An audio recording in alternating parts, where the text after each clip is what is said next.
Dans l'exercice 38, on vous demande une valeur exacte puis une valeur approchée. Vous appliquez votre formule. Le volume, c'est pi fois le rayon fois la hauteur. N'oubliez pas qu'avec ma notation, mon 5 au carré, c'est 5 fois 5. Multiplié par 9 ensuite, ça me fait bien 225. Et je rajoute le pi, ça me fait 225 pi. Ça, c'est la valeur exacte. Mais cette fois-ci, l'exercice me demande une valeur approchée. J'utilise ma calculatrice et j'obtiens 707 cm3. Faites très attention à bien observer le chiffre qu'il y a derrière la virgule pour savoir comment vous devez arrondir.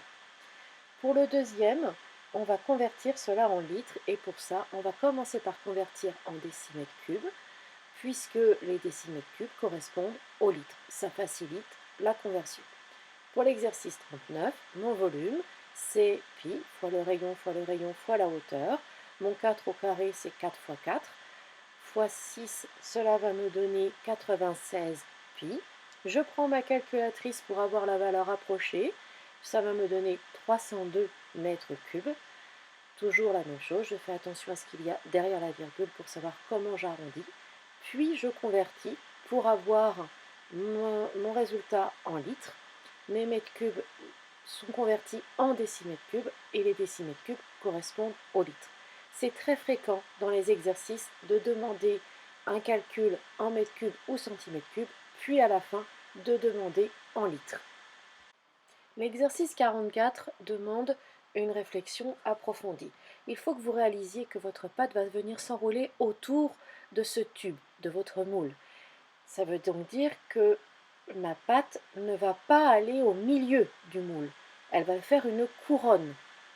Pour calculer le volume de pâte que je vais pouvoir mettre dedans, je vais faire le volume d'un grand cylindre de révolution, comme si la pâte recouvrait tout le fond de mon moule, moins le volume du petit cylindre de révolution, la petite cheminée que vous voyez sur mon schéma.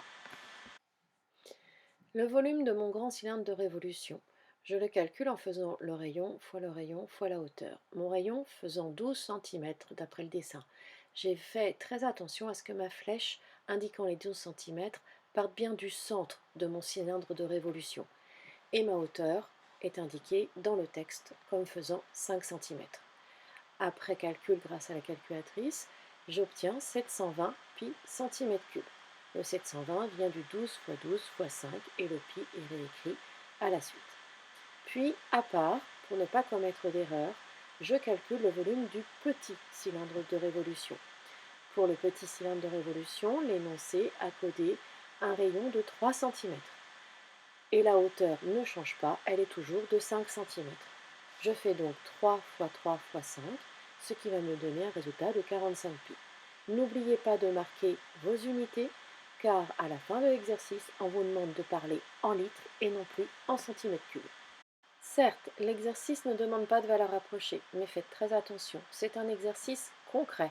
Par conséquent, on va la donner de nous-mêmes, la valeur approchée, et ça nous donne 2121 cm3. Comme l'énoncé me parle de litres de pâte, il va falloir que je convertisse ce résultat. Mon 2121 cm3 va être converti en décimètres cubes, puis après, cela va me donner mes litres. Cela me donne 2,121 décimètres cubes, 2,121 litres. Les 2,5 litres de pâte ne vont pas tenir dans le plat, il m'en restera